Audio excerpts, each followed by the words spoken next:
Bien. Bonsoir à toutes et à tous. Je crois qu'il va être l'heure de commencer. Bienvenue pour cette 4e conférence du cycle Images des sciences, Sciences des images. Alors, après avoir voyagé aux confins de l'univers avec Pierre Lénat, on est allé voir aussi au cœur de l'embryon avec Alain Chédotal. On s'est aventuré dans des mondes virtuels avec Marie-Paule Cany, et puis nous allons bientôt explorer d'autres territoires.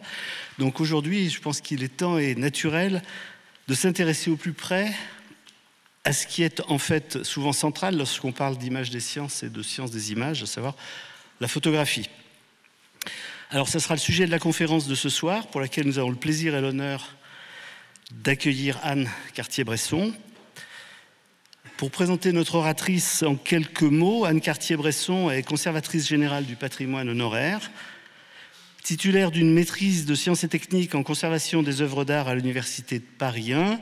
Elle est docteure en histoire de l'art, option art contemporain, recherche historique et technique de cette même université. Anne Cartier-Bresson enseigne l'histoire technique et la conservation des photographies à l'Institut national du patrimoine depuis 1989, et elle fut la fondatrice en 1983, puis la directrice jusqu'à 2018 de l'atelier de restauration et de conservation des photographies de la ville de Paris. Pensionnaire en 1986-87 à l'Académie de France à Rome, elle a été promue chevalier de la Légion d'honneur en 2015. Membre des conseils d'administration de la Société française de photographie et de la Fondation Henri Cartier-Bresson, Anne Cartier-Bresson a été commissaire de plusieurs expositions importantes et elle est l'autrice de nombreuses publications sur ses thèmes de prédilection qui croisent pratiques artistiques et questions techniques dans l'histoire de la photographie. C'est dans cette perspective qu'elle va intervenir aujourd'hui avec une conférence intitulée « Entre art et science pour une histoire matérielle de la photographie ». Je lui donne la parole sans plus attendre et j'en profite pour rappeler à tout le monde que ces conférences sont enregistrées, sont mises en ligne sur le site de l'Institut et vous pouvez les revisionner et les diffuser ou en faire la publicité autour de vous. Oui, est-ce que la régie peut baisser un petit peu la lumière, me demande-t-on. Merci beaucoup. Anne, je vous laisse le...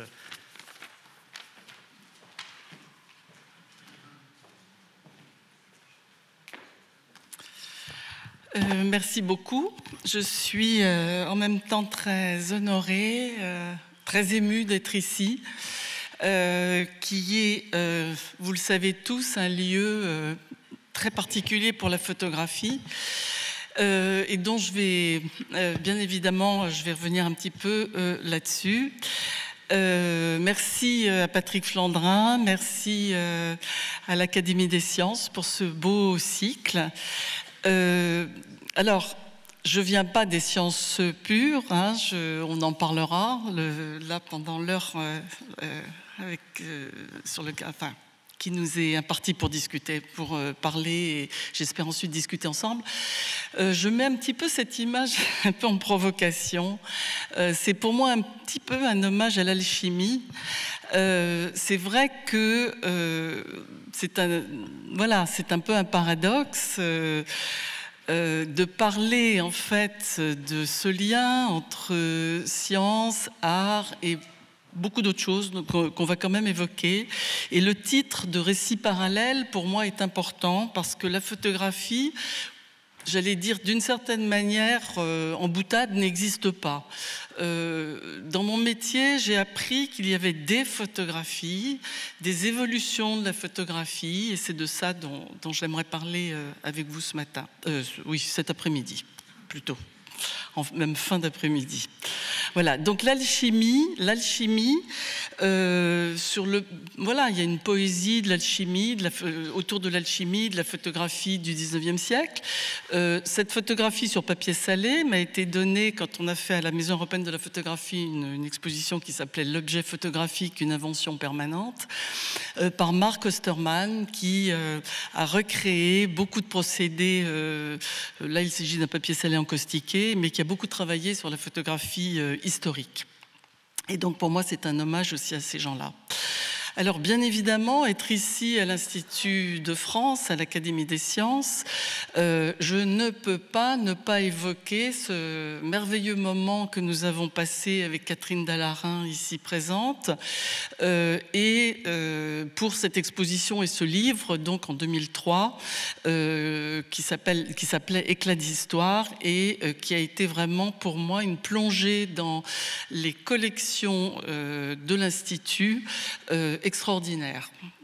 Donc l'Institut n'est pas est vraiment pour moi un lieu fondateur de tout ce qui s'est passé ensuite en France, des inventeurs, de l'extraordinaire efflorescence de la photographie du début, des pionniers, des inventeurs et des pionniers.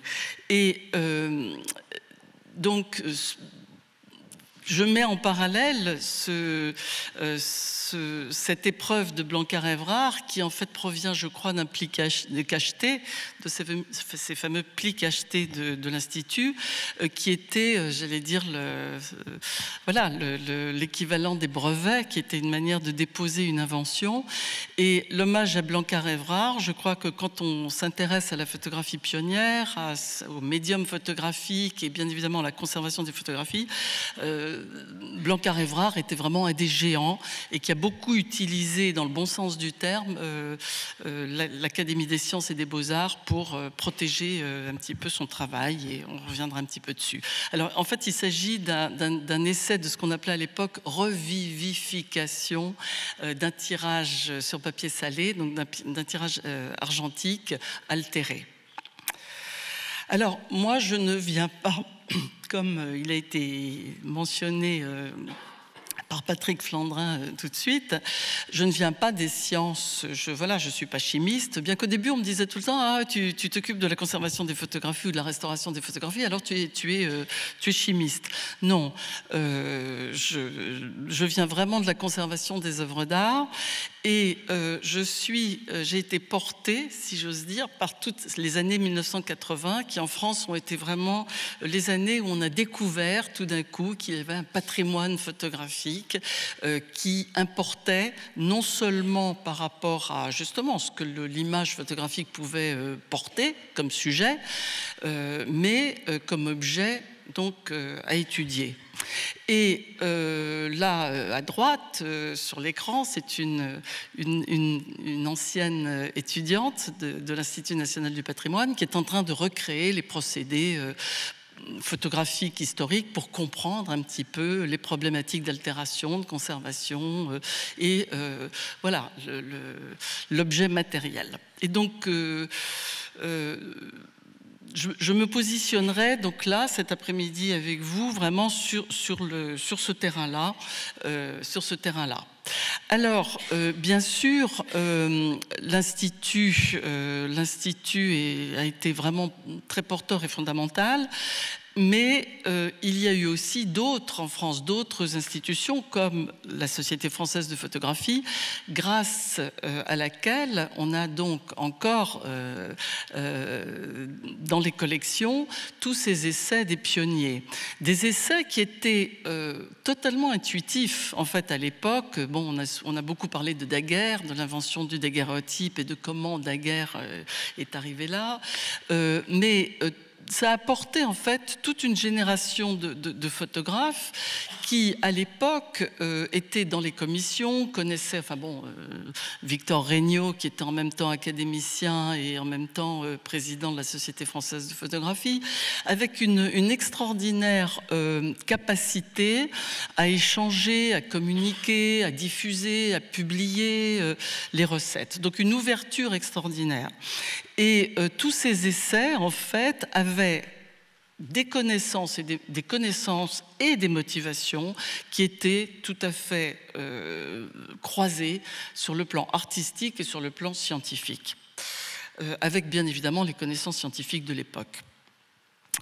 Alors, des applications qui donc très très différentes et qui, en fonction des inventions, servaient j'allais dire, des usages et des fonctions différentes.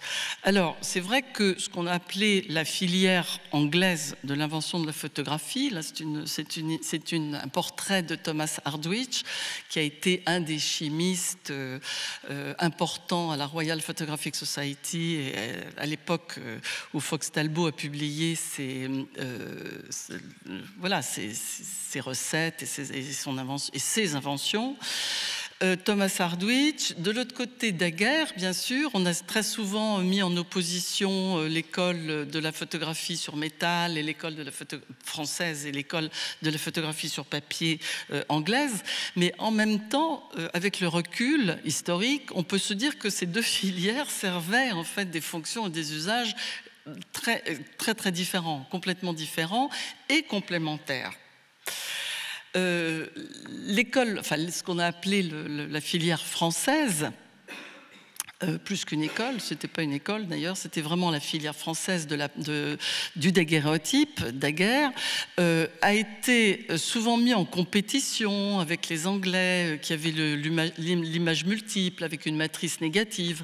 Alors le daguerréotype, qui est un objet unique, en fait a pu satisfaire tout un pan des amateurs et des collectionneurs de photographie pendant des décennies par le fait qu'il était un objet unique.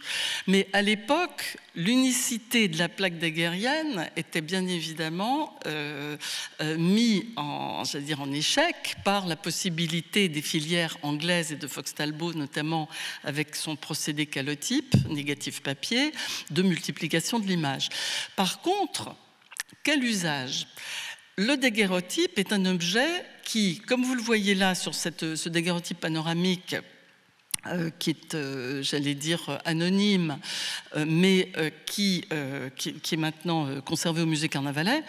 Ce daguerréotype, en fait, quand on voit la définition de l'image, et vous voyez la petite flèche qui, à l'œil nu, on ne peut absolument pas lire, mais quand on regarde sous microscope optique, sous loupe binoculaire, ou sous loupe binoculaire, agrandi 30 fois, on peut lire Bisson frère photographe, sur le cartel donc du quai en face du Louvre.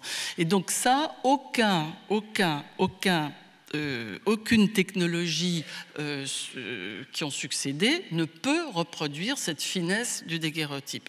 Donc le daguerréotype avait une résolution exceptionnelle, mais l'inconvénient, bien évidemment, d'être un objet unique. Enfin, l'inconvénient ou l'avantage, selon le point de vue. Alors, la stéréoscopie, l'idée du relief de la photographie stéréoscopique, en fait, elle est très, très, très, très primitive. Elle arrive très, très vite. L'idée de la 3D, de pouvoir voir un objet en volume, donc avec cette recherche de la véracité, de la réalité, etc. Et les applications, bien évidemment, ont été particulièrement intéressantes dans le cas du daguerréotype, puisqu'il y avait cette définition de l'image qui permettait vraiment de rentrer dans l'image. C'était vraiment une relation avec l'objet qui allait jusque presque au pipe show, puisque les daguerréotypes érotiques de l'époque, très très tôt, faisaient ce lien aussi entre l'histoire de l'art, une vision, le modèle dans les ateliers de peintres, etc., mais avec aussi une visée commerciale qui était de vendre en fait des objets, pour des raisons X ou Y qu'on peut imaginer, avec cette impression encore une fois du réel, donc de la réalité. Donc la stéréoscopie vient, et c'est pour ça, ça répond vraiment, le daguerréotype répond vraiment à ce modèle de nécessité de rentrer dans la réalité du sujet de plein fouet. Alors en plus, excusez-moi, je reviens sur cette image avec aussi une capacité à l'époque du monochrome, de tous ces procédés monochromes, de colorier, de rendre en fait un effet quasi réel. Alors l'école anglaise des papiers, non excusez-moi, l'école anglaise donc de la photographie sur papier a donc très vite été utilisée pour l'aspect artistique du flou. Le flou, alors si les scientifiques voulaient effectivement une précision et la meilleure précision possible avec le daguerreotype, les artistes et beaucoup d'artistes de l'époque romantique, jusqu'à Bourdelle, Antoine Bourdelle, donc bien plus tard, qui utilisait le papier salé, qui est un procédé particulièrement flou, puisque c'est un procédé à une couche et qu'il n'y a pas de liant. Donc c'est effectivement l'effet de dessin, l'effet de toute cette, j'allais dire, cette vision artistique du tracé satisfaisait les artistes jusqu'au début du XXe siècle. Et en plus, c'est vrai que c'est un procédé qui était assez facile à mettre en œuvre, mais en tous les cas, le flou là a été perçu comme quelque chose qui était favorable pour les artistes et pour toute une génération d'artistes jusqu'au XXe siècle. Alors, à droite, on a, par rapport à cette vision du flou artistique, des gens qui, comme Tournachon, Adrien Tournachon, qui est le jeune frère de Nadar, qui se faisait appeler Nadar jeune. Adrien Tournachon a utilisé un vernis cuir, qui est une recette toujours de Blanquart-Évrard, vernis cuir qui est en fait une recette à base de gélatine qu'il enduisait en couche protectrice sur son tirage pour pallier, en fait, pour avoir en même temps cet effet de flou artistique qu'il recherchait, mais en même temps une brillance de surface et une brillance qui là non seulement protégeait les tirages, on les a appelés plus tard les couches protectrices, mais qui en même temps en fait changeait totalement l'esthétique du tirage. Et c'est vrai que il y a peu d'écrits encore sur les couches, sur la multiplicité des couches protectrices sur des papiers mat photographique du 19e siècle. Il y aurait une littérature importante en fait à faire ressurgir, et ça fait partie aussi de ce lien et de cette connaissance que les artistes photographes avaient à l'époque, tout simplement du médium de la peinture, du médium du dessin, de la gravure, etc. Alors, c'est vrai que l'inconvénient des procédés sur papier, notamment le papier salé et puis on peut dire le papier albuminé primitif du début des années 1850, l'inconvénient c'était effectivement, et là c'est là où la chimie n'était pas encore ce qu'elle a été plus tard, l'inconvénient c'était l'altération de l'argent et notamment de l'argent métallique qui s'oxyde. Et pour comprendre pourquoi l'argent métallique s'oxyde, il a fallu une grosse décennie, et notamment les travaux d'Alphonse Davanne, qui a publié en 1854 un ouvrage important sur l'altération et les causes d'altération des tirages argentiques sur papier. Et on a là, à la Société française de photographie, la photographie qu'il a fait lui-même à l'époque de son appareil à sulfurer les images. Donc selon des techniques tout à fait, j'allais dire, encore actuelles, de vieillissement artificiel, tout à fait scientifiques, là pour le coup, il a montré, il a prouvé qu'un mauvais fixage, un mauvais lavage ou des sources de sulfuration, d'oxydation du grain d'argent donnaient en fait cette coloration, enfin affaiblissait le grain d'argent, l'oxydait et donnait cette coloration jaunasse qui était tellement critiquée à l'époque. Alors, Alphonse Davanne, Société française de photographie, mais également les Anglais. J'ai montré tout à l'heure le portrait de Thomas Hardwicz.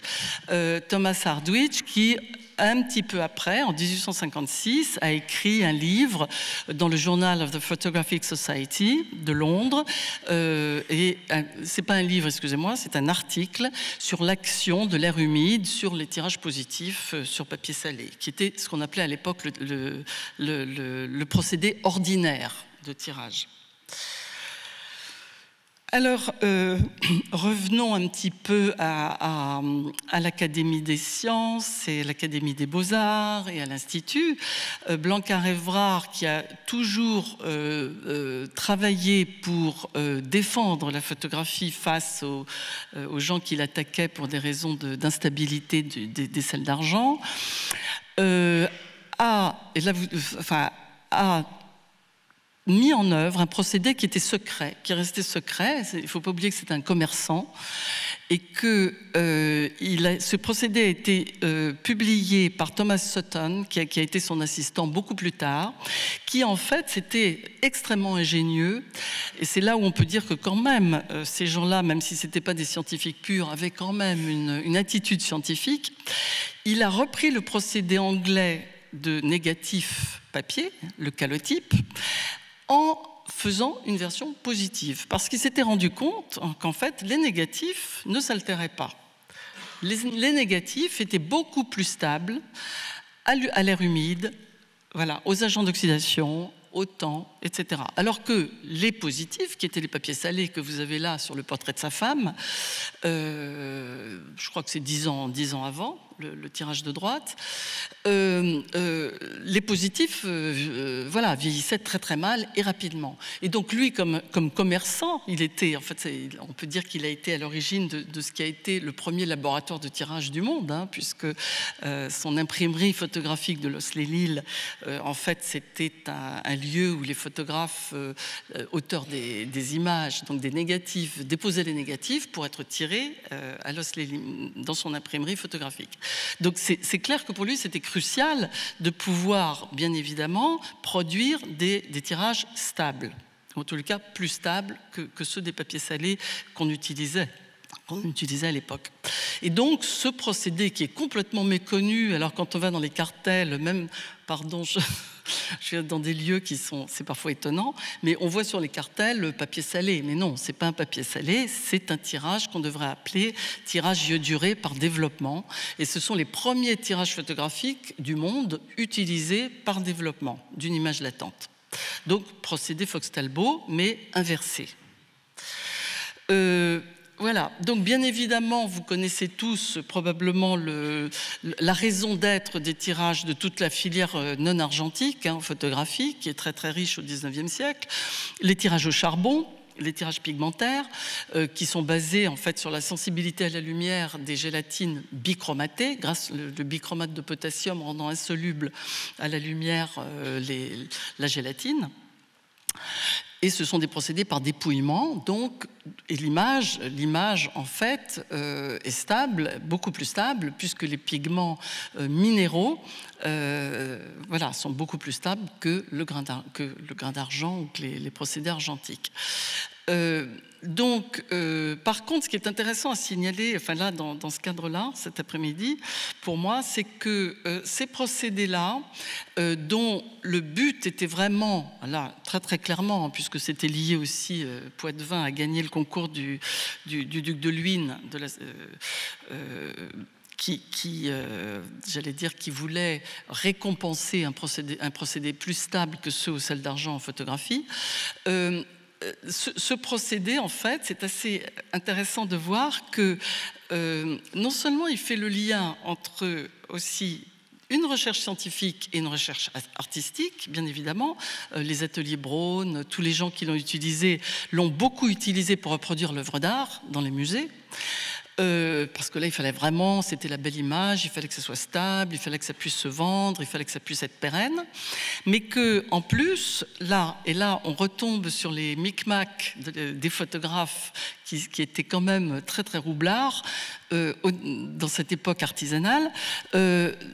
Les pigments utilisés étaient toujours des pigments de la couleur de l'argent à noircissement direct, toujours brun, toujours voilà. Et là, c'est un standard esthétique. Donc en fait, on est toujours dans ce dialogue entre une cause scientifique, voilà, une cause qui serait scientifique, commerciale, il faut que ça soit stable, on recherche des procédés stables, on fait des concours avec les savants de l'époque pour trouver des procédés stables, mais en même temps, on voilà, on va vers des standards esthétiques qui sont ceux voilà, de la photographie argentique, traditionnelle, dont que le public reconnaissait comme une vraie photographie, alors qu'on est là tout à fait dans la vraie photographie. Voilà, donc tout ce dialogue un petit peu, je ne sais pas si c'est un dialogue, mais ces balles de ping-pong entre esthétique et recherche de la stabilité, de la performance, enfin, voilà, qui était vraiment, qu'on peut dire, scientifique. Toute cette divergence de goût, on peut dire, esthétique entre l'école française et l'école anglaise, elle est importante vraiment dès le début. Et on parle beaucoup des deux mastodontes, la France, l'Angleterre, parce que c'est vraiment, dans ces premières années, ces 20 premières années de la photographie, c'était vraiment, les échanges se faisaient vraiment beaucoup entre ces deux pays. L'école anglaise, sur papier salé, donnait des photographies qui étaient très rousses, comme Hill et Adamson, hein, comme on a donc à gauche de l'écran. Pourquoi Hill et Adamson, c'est roux? Et pourquoi Baldus, l'école française, c'est violet très, très, très froid, des tonalités froides. C'est bien évidemment une question de goût, mais aussi une question, j'allais dire, liée à la qualité des papiers. Les Anglais utilisaient des papiers Turner, gélatinés à cœur, qui donnaient naturellement des tons roux. Les Français utilisaient des papiers Renage, des papiers qui étaient encollés à l'amidon, et de toute façon, la tonalité allait vers le violacé. Pratiquement. Les papiers étaient très très importants, la qualité des papiers était très très importante à l'époque dans le rendu esthétique des tirages. Mais après, toute une école esthétique s'est vraiment greffée là-dessus. Et bien évidemment, les photographes maîtrisaient absolument parfaitement la tonalité exacte de ce qu'ils souhaitaient.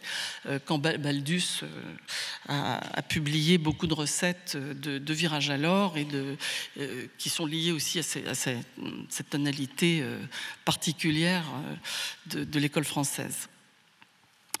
Alors, si on revient, j'allais dire, au procédé pigmentaire stable, bon, je donne quelques exemples, mais il y en a bien évidemment beaucoup plus. Mais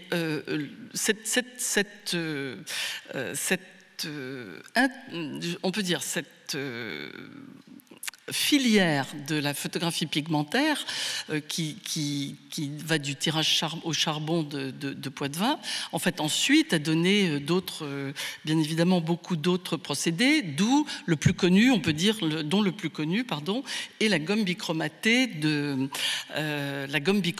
qui arrive beaucoup plus tard, qui arrive dans les années, à la fin du 19e siècle, et qui a été particulièrement utilisée par les pictorialistes, bien sûr. Pourquoi? Parce que on revient vers le flou, on revient vers l'artisanal, on revient vers la manipulation des tirages à une époque où les industries, en face, sont très agressives dans la promotion de leur propre technique de photographie. Mais là encore, le choix de la couleur du pigment, on verra que sur beaucoup de gommes bichromatées, alors qu'on pourrait utiliser, que les photographes auraient pu utiliser des pigments jaunes, verts, bleus, etc., on est vraiment encore dans l'idée de la photographie argentique comme standard. Et là, on retombe dans un choix qui est purement esthétique. Alors, ce lien entre l'art et la science, toute l'époque artisanale est basée dessus. Ne serait-ce qu'un autre procédé qui est là sur l'écran, qui est la plaque de verre albuminée, qui est le procédé Niepce de Saint-Victor, qui date de 1847, qui est le premier procédé sur plaque de verre, qui a pu exister parce que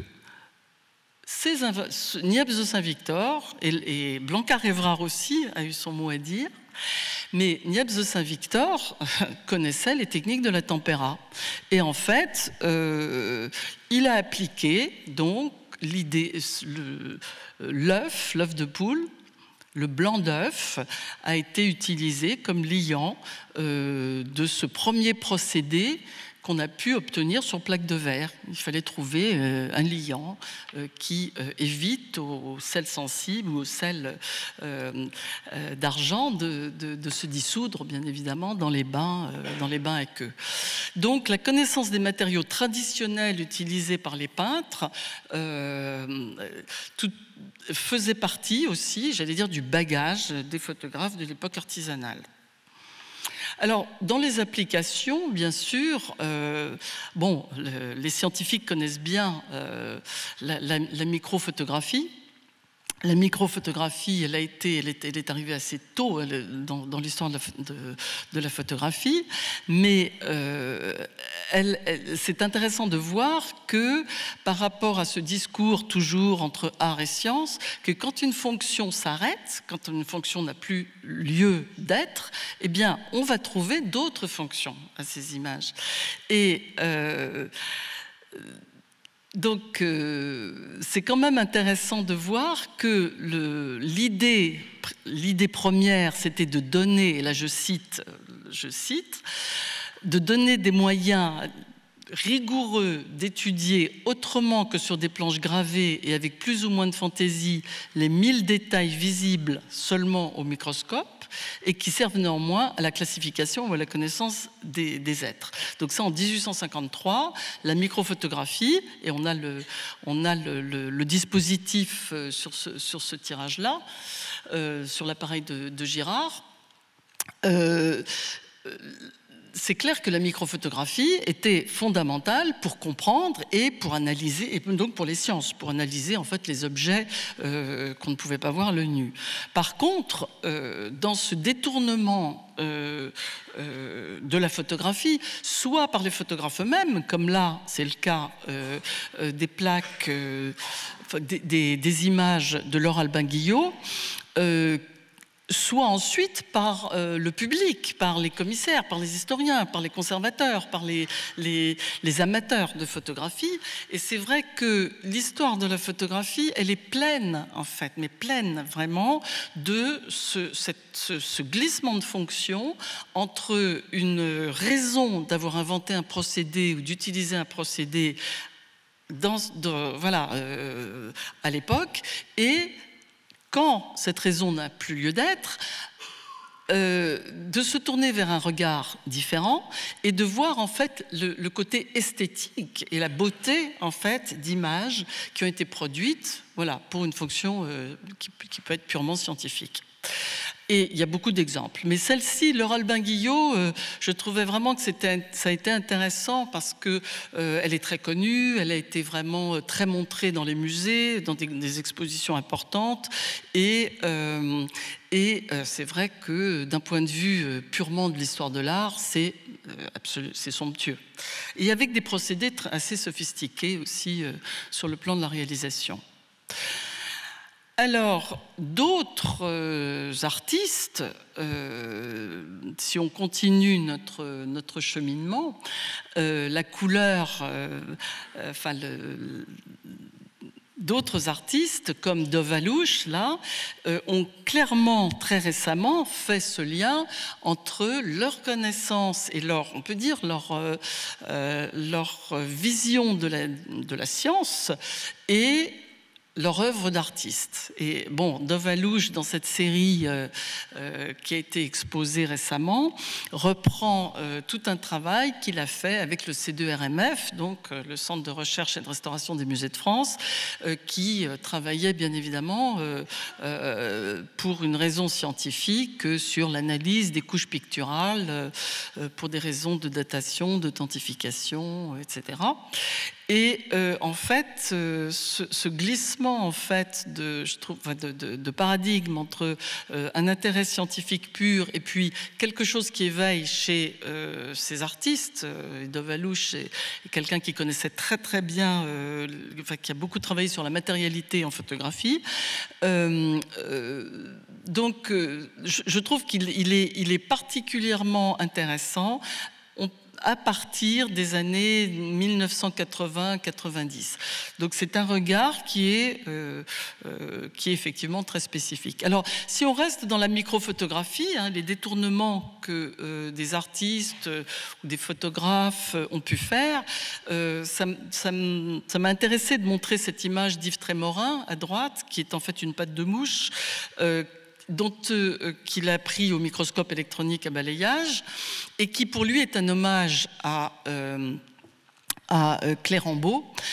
Claire Ambaut, qui est un photographe qui était lui-même, d'ailleurs, c'était un ethnologue, c'était quelqu'un amateur, c'était quelqu'un qui s'intéressait, dont les tirages ou les épreuves sont maintenant conservés au Quai Branly, et qui a beaucoup travaillé sur le voile, sur la notion de voile.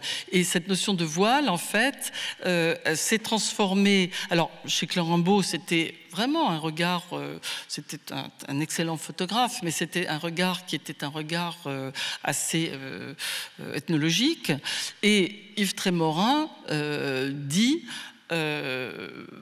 en parlant de son tirage, de cet hommage à Claire Ambaut, celle-ci n'est pas une photographie qui fait appel à la lumière visible, photon, mais une cartographie de l'échantillon balayé par un faisceau d'électrons. Nous sommes dans le domaine de la rémission de particules et non plus du rayonnement. Voilà. Et donc, en fait, lui a fait toute cette série qui a été exposée aussi dans cette exposition de la Maison européenne de la photographie que j'ai citée. Alors, la photographie, voilà, un aspect esthétique bien évidemment, un aspect scientifique bien évidemment, mais j'allais dire commercial. La photographie dès les années 1855, et alors à partir de 1860 encore plus, on quitte, après 1860 on peut dire qu'on quitte un peu l'âge d'or de la photographie primitive, mais on reste dans le domaine de la photographie artisanale. Et les inventions comme celle de Disdéry, de la carte de visite, ça a l'air tout bête, mais c'est quand même une invention qui, du point de vue commercial, était absolument géniale. Il s'agissait donc de faire des plaques au collodion avec plusieurs objectifs tournants qui permettaient en fait de prendre 4 à 8 portraits au lieu d'en prendre qu'un sur une pleine plaque, donc qui coûte au collodion humide, qui coûtait donc forcément très cher pour le client. Et là, donc, le fait que le format était petit permettait au client de choisir son portrait, donc de le commercialiser avec un coût moindre. Et donc, la carte de visite de Disdéry en 1854 est vraiment refait, j'allais dire, pour moi, ce triumvirat. Alors, c'est plus art et science, c'est art, science et commerce. Et c'est vrai que voilà, c'est une ère nouvelle dans ce qu'on pourrait appeler les révolutions de la photographie. La commercialisation qui était déjà en germe dès le début, là, va imploser après Disdéry. Alors la carte de visite photographique, donc je ne l'ai pas dit, mais vous l'avez vu, c'est un format. Et c'est un format qui a été démultiplié en cartes album 13-18, en les cartes boudoir, et qui allait en fait de tout petits formats à des formats beaucoup plus grands. Victoria, promenade, et chaque pays avait un petit peu sa nomenclature et puis des dimensions un peu différentes. Mais c'est effectivement ce qui a permis, j'allais dire, cette diffusion énorme, les ateliers, les studios photographiques qu'on connaît maintenant du 19e siècle, avec des spécialités, une organisation du travail particulière, une économie particulière, et voilà, déjà, on peut dire, une première période d'implosion de la photographie. Bon, tout le monde sait que la photographie est à partir de la fin, en fonction, on retient 1871 pour l'invention, mais plutôt 1880 pour l'application. À partir du moment où on a su faire ce qu'on a appelé les procédés secs, des procédés qu'on pouvait, des supports photographiques qu'on a pu garder à l'état sec, toujours sensibles pendant donc des mois après leur fabrication, on a quitté la photographie artisanale. Alors, ce passage de la photographie artisanale, qui était obligatoirement faite par l'auteur de l'image, par le photographe auteur de l'image, parce qu'après, les supports n'étaient plus sensibles, à une photographie qui pouvait être faite en achetant les supports industrialisés dans la boutique du coin. En fait, elle a eu, d'une part, bien évidemment, et ça a été le grand choc de la fin du 19e siècle pour la photographie, elle a permis des applications complètement démultipliées de l'image photographique, mais elle a permis aussi des inventions qui n'auraient pas pu en fait avoir lieu si on n'avait pas su, si on n'avait pas pu réduire le temps d'exposition qui était concomitant avec donc l'invention des procédés au gélatino-bromure d'argent. Alors, je passe très très vite dessus, mais en 2 mots, la photographie positive du 19e siècle, c'est du chlorure d'argent, c'est très lent, c'est du contact, il faut de la lumière, voilà, il faut préparer son support peu de temps, même pour le collodion, même pour les négatifs, peu de temps après la prise de vue, et on va passer à une photographie qui en fait se conserve, comme je le disais tout à l'heure, longtemps avant d'être utilisée par le photographe, mais qui en plus a un temps d'exposition très réduit. Et on arrive dans l'instantané, ce qu'on peut appeler l'instantané, et bien évidemment toutes les applications que vous connaissez en découlent. Non seulement la possibilité donc d'étudier, là on revient sur l'aspect scientifique, le vol des canards chez Marais ou grâce au fusil photographique, là c'est son appareil, c'est la photographie qu'il a pris lui-même de sa chambre. Mais avec Lond, avec Marais, avec Lond, Albert Lond, avec Muybridge aux États-Unis, tout le monde connaît peut-être maintenant le fameux Animal Locomotion qui est sorti en 1887, et donc la réduction du temps de pause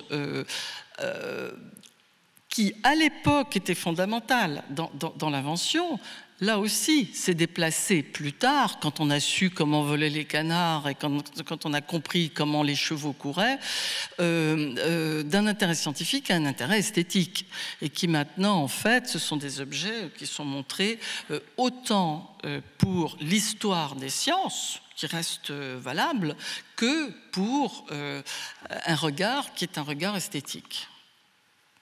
Alors l'invention du cinéma, bien sûr, l'invention du cinéma a été complètement tributaire de toutes ces avancées de la photographie, de l'industrialisation des matériaux, des supports sensibles. Et je rappelle que le premier laboratoire de recherche de Kodak ne date que de 1912. Mais à partir du moment où les industries photographiques ont pris le relais des amateurs et des chercheurs de l'époque artisanale, ou même si c'était des commerçants, des gens qui gagnaient leur vie avec la photographie, à partir de ce moment-là, les secrets de fabrication sont devenus monnaie courante. Et moi, je me souviens encore qu'à Rochester, quand on voulait aller visiter les usines Kodak, dans les années... j'étais étudiante à Rochester dans les années 1980. Pour pénétrer, c'était comme de pénétrer dans un laboratoire de la NASA. C'était... il y avait vraiment, en fait, et c'est tout à fait logique, je veux dire, les grandes industries, Ilford, Agfa, Gevart, Ferragna en Italie, etc. Il y avait vraiment une compétition très très brutale et importante de ces laboratoires de recherche. Donc un secret, et pour nous, j'allais dire, chercheurs sur l'instabilité ou historiens qui s'intéressent à la matérialité de la photographie, une difficulté d'avoir accès en fait aux informations réelles voilà, de ces objets. Alors l'invention de la couleur, hein, bien sûr, puisqu'on parle des chocs, des chocs et des étapes importantes, que ça soit là encore art ou science, c'est la même problématique. Les frères Lumière avec la plaque autochrome, là c'est une plaque qui est conservée à la Société française de photographie, qu'on avait exposée au musée Bourdelle dans une exposition qui s'appelait dans l'atelier du photographe, où on avait recherché donc les photographies que les inventeurs de la photographie faisaient, les images qu'ils faisaient de leurs propres inventions. Et cette plaque est très primitive, elle date je crois de 1900, voilà, 1902, 1902-1905, alors que, vous le savez peut-être, la plaque autochrome a été diffusée et commercialisée vraiment en 1907 seulement.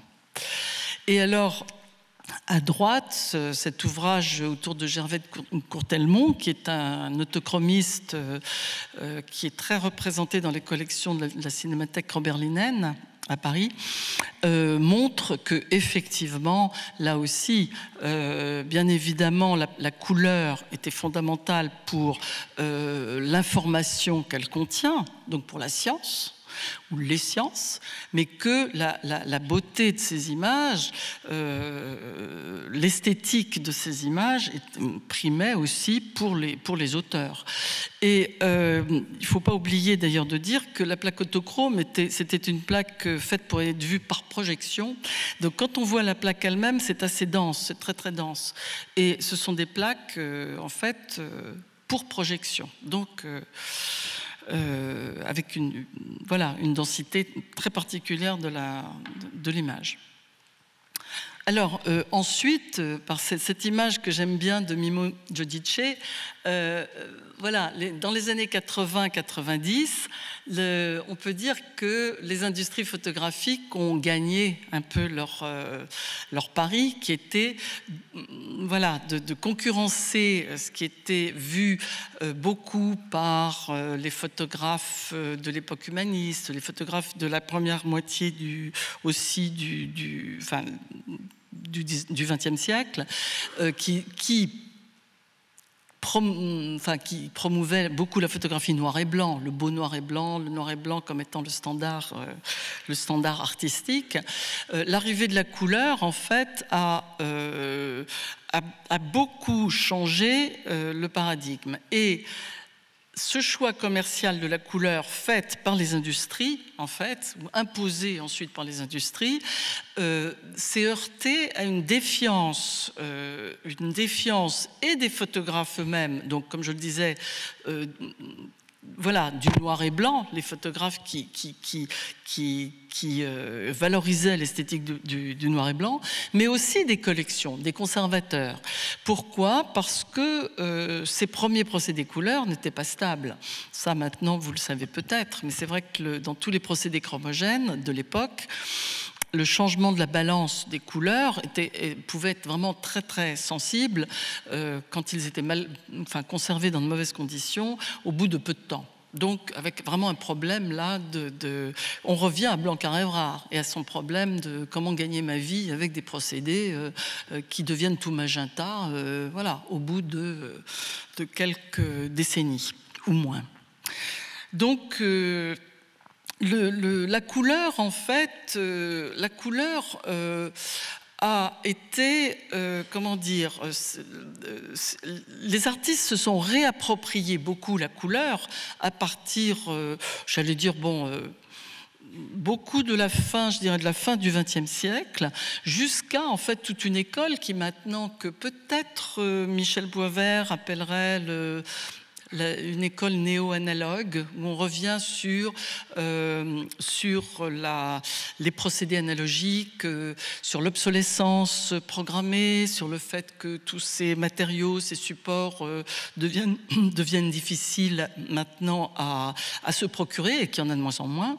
Et des artistes, même de la jeune génération, hein, tels que Laure Tiberghien, là qu'on voit dans son laboratoire, en fait, vous dira, quand elle parle de son travail, qu'elle utilise, ce n'est absolument pas de la peinture, même si ce sont des artistes, elle connaît très très bien la technologie et la photographie, à quel point qu'elle maîtrise absolument ses colorations hein, dans cette série qui s'appelle Filtre, et c'est un travail sur la lumière. Donc elle dira que c'est pas de l'abstraction, c'est la réalité, la lumière est une réalité, et qu'elle dirige en fait cette lumière de manière volontaire pour obtenir ce qu'elle souhaite, mais c'est une image de la lumière, ce n'est pas une photographie sans sujet, voilà, ou ce n'est pas une photographie abstraite. Et pour expliquer, parce que là, on arrive en fait à la fin de cet entretien, de cet après-midi, sur l'idée que tous ces gens-là maintenant, enfin ces artistes-là, commencent vraiment à questionner à partir de la fin du XXe siècle, à questionner la photographie. Et très souvent, avec une image comme ça, on lui dira « mais ce n'est pas de la photographie ». Alors pourquoi c'est pas de la photographie ? C'est un tirage et développement chromogène, donc c'est bien de la photographie, mais effectivement, il n'y a pas le sujet, c'est la lumière. Il n'y a pas d'appareil, c'est de la photographie sans appareil, mais en l'occurrence, voilà. Bien, et donc tout ce questionnement nous amène à parler donc maintenant, bien évidemment, de l'arrivée du numérique.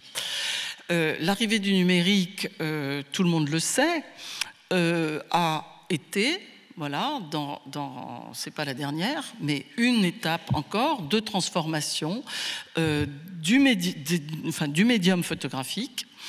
Et à tel point qu'on a parlé de la mort de la photographie avec des gens comme Michel Campeau qui ont fait des expositions sur la chambre noire, sur les laboratoires donc qu'il appelait, enfin il est canadien, donc il s'appelle Dark Room, qui en fait c'était une espèce là encore de pirouette parce que il prenait ses prises de vue avec un appareil numérique, mais en hommage en fait à la photographie analogique du laboratoire de la chambre noire de l'époque dont lui disait qu'elle allait mourir. Mais je pense que c'était un petit peu tôt par rapport à ce qui va se passer après. Mais en tous les cas, voilà, des gens comme Andreas Müller-Pohl, là, qu'on a à droite, qui en fait a transcrit le point de vue du gras donc, de Niepce, cette première image de Niepce de 1927, qui va faire l'objet du bicentenaire donc qu'on va avoir là dans 2 ans, de la première image fixée au monde de Niepce, en fait, il le traduit, en fait, il traduit en nombre alphanumérique le temps d'exposition de cette première image photographique, enfin sur plaque d'étain, qui est l'héliographie de Niepce. Et c'est une description binaire exacte de l'original. Donc, il part de 7 millions de bytes qui composent en fait l'œuvre finale que vous avez devant les yeux et qui représente donc, comme je le disais, le temps d'exposition de Niepce à l'époque de sa prise de vue. Alors, bien sûr, maintenant, dois terminer en parlant de l'intelligence artificielle, puisque l'IA arrive bien évidemment de manière assez brutale et importante dans tous les domaines, et pas seulement celle de l'image. Mais dans le domaine de l'image photographique, alors on ne peut pas ne pas l'évoquer. Là, ces deux images en fait viennent de Toronto, des Image Center de Toronto, qui fait un colloque. Là, les dates correspondent, je crois que le premier jour c'était aujourd'hui, sur l'IA et sur l'incidence de l'IA sur la photographie. Alors bien sûr, avec ce distinguo qui est fait entre l'IA dit classique ou analytique, qui a toujours intéressé, enfin depuis qu'elle a été créée, les collectionneurs, les collections, les musées, etc., pour des raisons scientifiques, là, bien évidemment, de croisement des données et de gestion et d'information, de l'IA générative qui, là, dans l'œuvre de Trevor Paglen que vous avez à gauche, est critiquable dans sa dimension de danger potentiel par rapport à une réalité qui devient totalement floue ou insaisissable. Et je vais citer juste une phrase de Trevor Paglen, parce que je trouve qu'elle est importante. Il dit « Alors que l'apprentissage automatique et la vision par ordinateur remodèlent la façon dont les images sont créées et comprises, la photographie entre dans un nouveau territoire troublant où la culture visuelle est de plus en plus façonnée par des hallucinations, des opérations psychologiques et de la sorcellerie numérique. » Voilà, donc effectivement, là, on arrive vers quelque chose, dans un domaine où on doit vraiment, nous, se reposer la question de savoir si on est dans l'image, dans la photographie, est-ce que c'est le sujet qui prime, etc. Donc, il ne faut pas oublier que les photographes, et je reviens là-dessus, ont toujours été des tricheurs, hein. Les photographes de l'époque analogique ont toujours su faire ce qu'on appelait les photos machinées, c'est-à-dire de faire les récréations photographiques qui étaient fantastiques, qui amusaient beaucoup les familles, au début très très populaire au début du XXe siècle. Donc là, c'est vrai que d'une certaine manière, on n'invente rien. C'est juste des outils qui là deviennent dangereux, parce que des outils dont on n'est pas sûr qu'on va pouvoir les maîtriser. Voilà. Mais j'étais intéressée aussi par Vimeo, que vous connaissez tous, qui est une plateforme donc, qui diffuse des films, enfin des vidéos, des films, etc., de l'image animée, qui lance là tout un sujet sur ce qu'ils appellent les étiquettes, ou ce qu'on pourrait appeler les légendes, les cartels, les métadonnées, les étiquettes qui déontologiquement, selon eux, devraient indiquer les manipulations effectuées par l'intermédiaire de l'IA et en tous les cas les modèles utilisés dans la création donc, de ces images. Et c'est vrai que la notion, même avant l'introduction de l'IA générative, la réflexion sur comment protéger les métadonnées sur le net, sur le web, etc., sont vraiment très très importantes, et là aussi croisent je pense, des problématiques qui sont en même temps scientifiques, la véracité, etc., et esthétique, protection des auteurs, protection des artistes, etc. Donc ce n'est pas tant la photographie, c'est le domaine de la reproduction. Il y a toujours eu des copies, il y en aura toujours. Mais ce n'est pas tant le fait de faire des copies, c'est plutôt de cacher ou de mentir ou de tricher sur les modèles, sur l'origine, sur les sources, qui est mise en cause, en l'occurrence, par ces modèles. Voilà.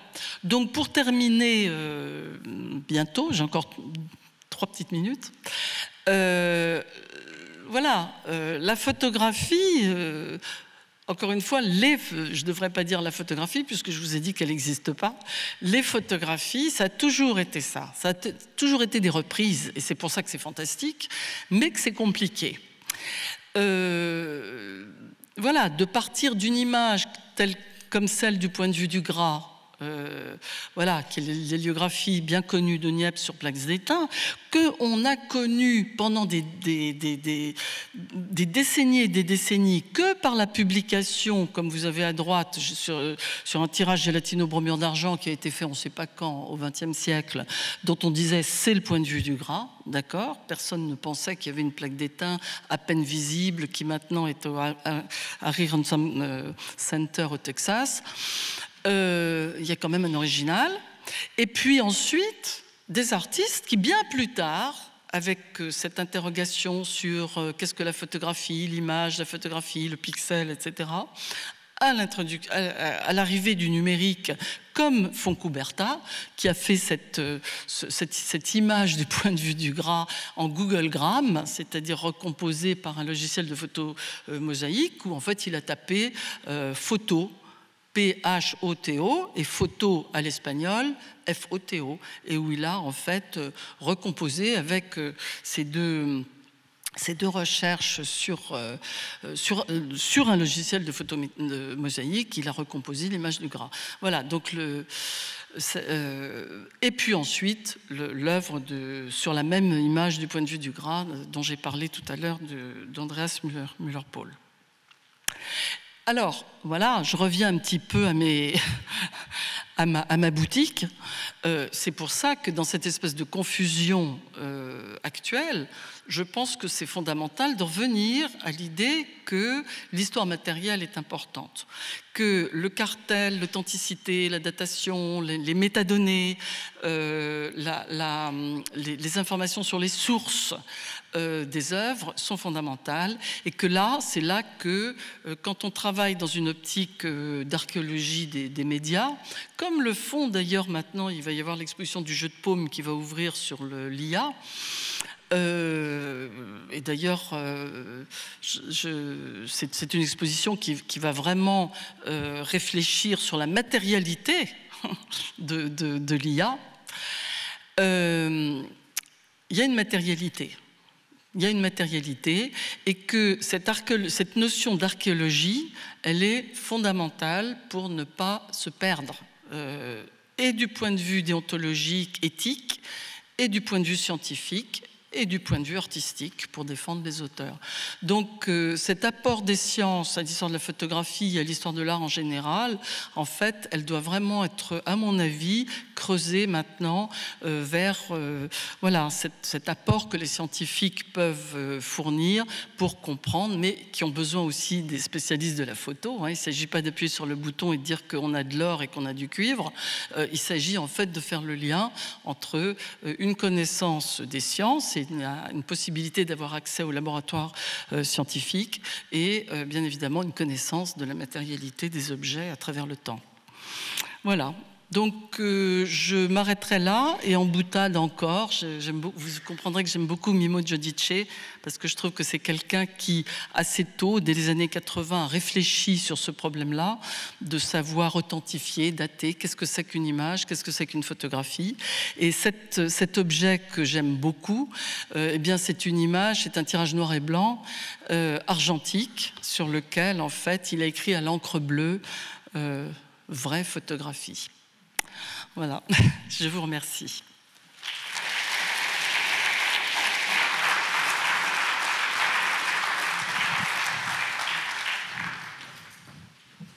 Bien, merci beaucoup pour cet exposé qui nous avait vraiment fait voyager de manière assez fascinante entre le tout début et puis jusqu'à aujourd'hui, et nous fait réfléchir pour demain quand même. Donc je pense qu'il va y avoir des questions de la salle. Il y a un micro, au moins un, qui se promène. Donc voilà. Première question. Merci beaucoup. Il me semblait que les Allemands avaient été assez forts en optique et en chimie, et que ça a un lien avec la photographie.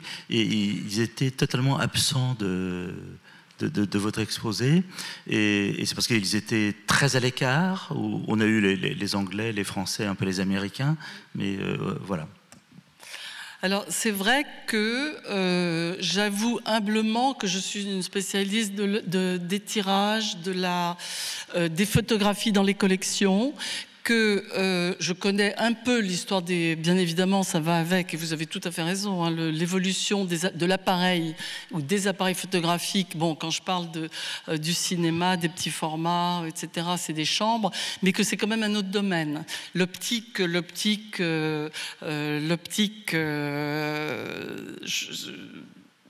est fondamentale, et vous avez raison dans l'histoire dans ces processus. Mais en fait, mon travail, quand je parle d'archéologie des médias, mon travail est d'analyser les acquisitions, les expositions, ce qu'on montre au public, et donc en fait plus, j'allais dire, l'objet final. Voilà. Mais il peut y avoir... Et cela dit, je prends la précaution de dire que ce que j'ai exposé cet après-midi est un tout petit exemple, hein. Il pourrait y avoir beaucoup d'autres exemples. Alors, c'est vrai que les Allemands, les Viennois, l'école de Vienne, Eder, Joseph Maria Eder,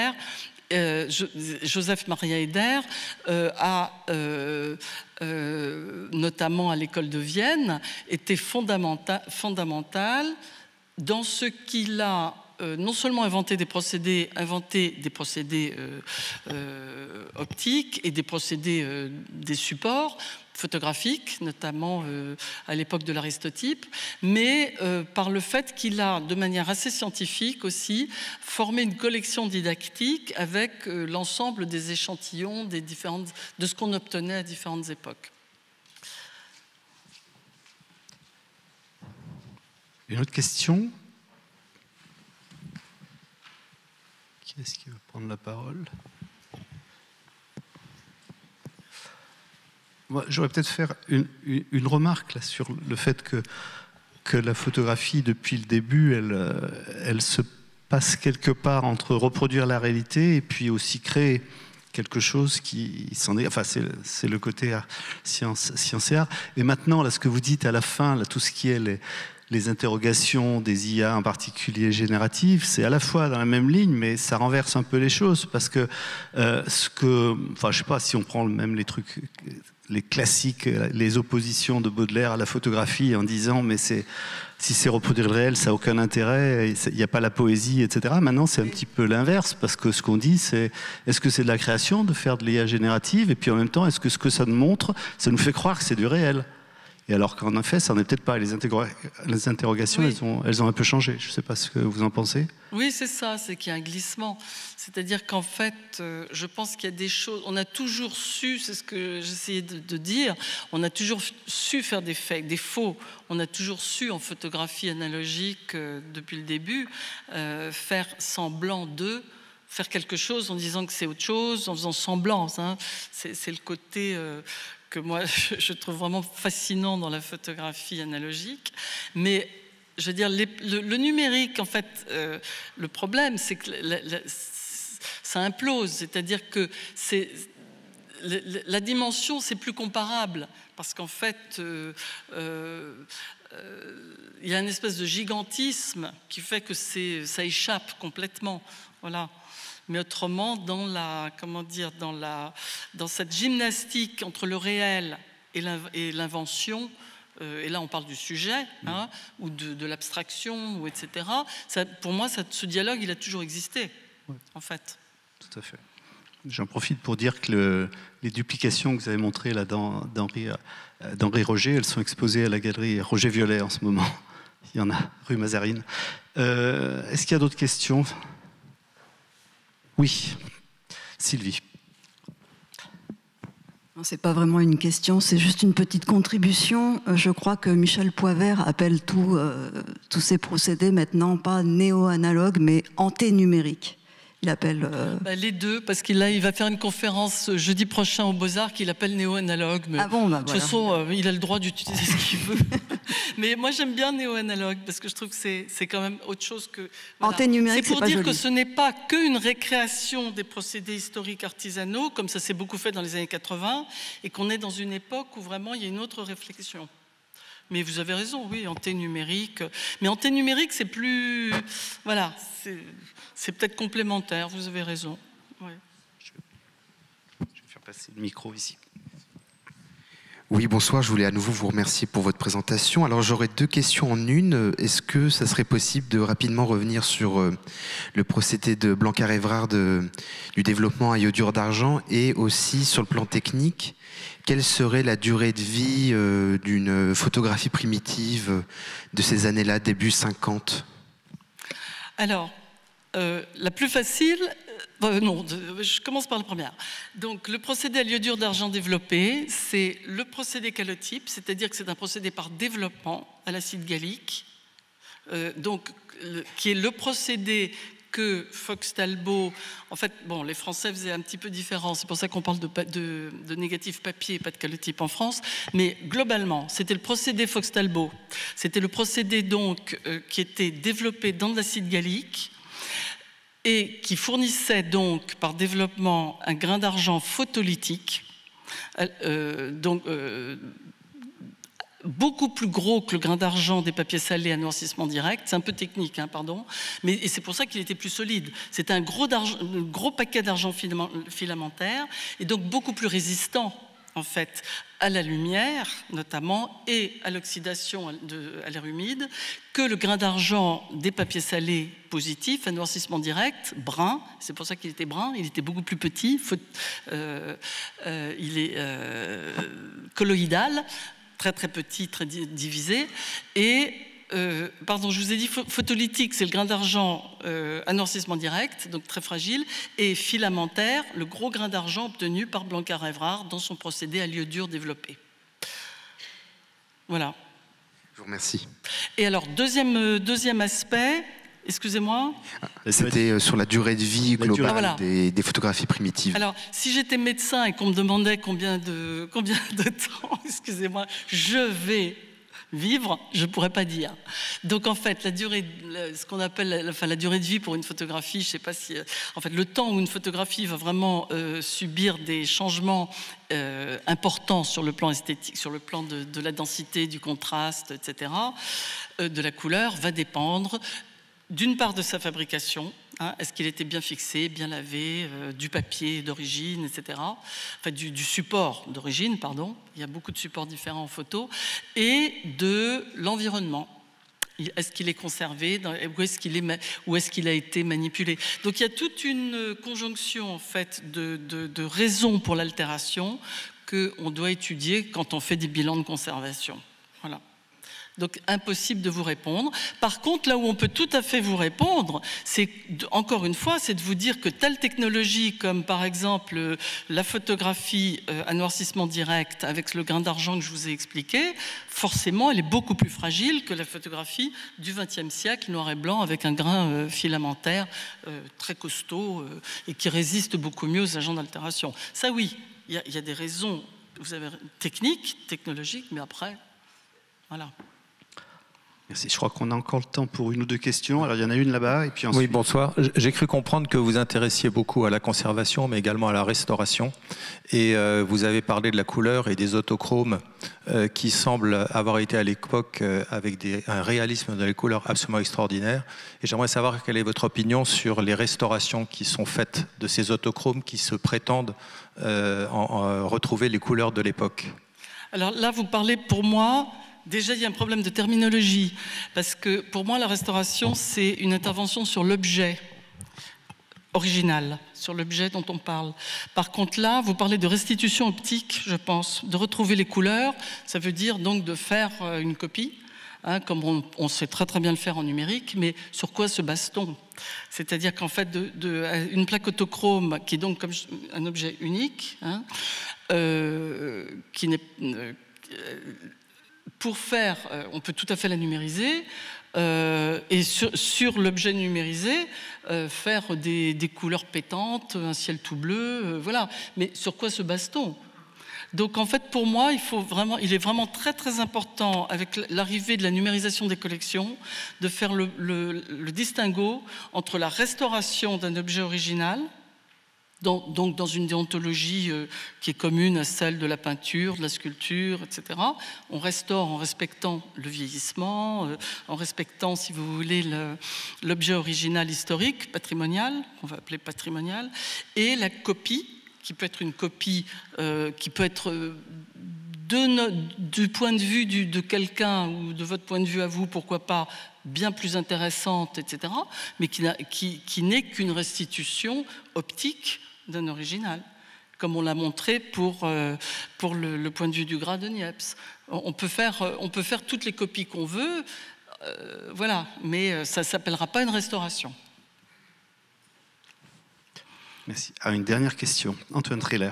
Ma question est plutôt juste un petit commentaire autour de l'utilisation des sels d'argent à la fin du 19e siècle, l'argent ammoniacal, le nitrate d'argent, l'utilisation du bichromate de potassium, etc., qui a conduit à un des plus grands progrès des sciences, en tout cas des neurosciences, avec une démarche qui était une démarche un peu analogue à celle des photographes et qui les a conduits à colorer les neurones. Et donc, les techniques d'imprégnation argentique, cette chimie d'imprégnation argentique qui a valu le prix Nobel à Camilo Golgi et à Ramón y Cajal, dérive et parallèle au développement de la photographie et utilise le même procédé, si je puis dire, de réduction de l'argent. Et donc, voilà. Donc, c'était juste ce petit commentaire que je voulais faire. C'est un des progrès majeurs, je veux dire, à la fin du 19e siècle, début du 20e siècle, qui dérive d'une même philosophie de l'utilisation des sels d'argent. Voilà. Et d'autres métaux d'ailleurs, virage à l'or, molybdène, platinine, etc. Voilà. Oui, mais je pense c'est vrai. C'est pour ça que je parlais de récits parallèles. C'est-à-dire qu'en fait, tous ces objets-là, voilà, se nourrissent les uns des autres. Et je pense que voilà, les étapes arrivent, alors soit en communication, soit de manière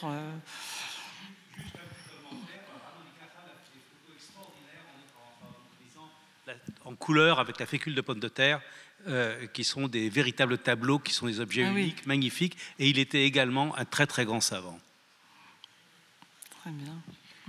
Merci. Écoutez, je crois qu'on pourrait continuer longtemps, mais il faut savoir conclure. Donc merci encore infiniment pour cet exposé formidable. Merci Anne. Merci à vous.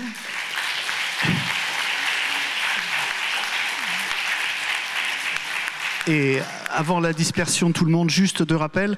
Le premier rappel, donc comme je l'avais dit dans l'introduction, c'est que ces conférences sont filmées et sont sur la chaîne YouTube de l'Institut de France, à la page pour l'instant qui concerne les conférences de l'Institut, donc elles sont revisionnables et celle-ci sera mise en ligne dans les jours qui viennent.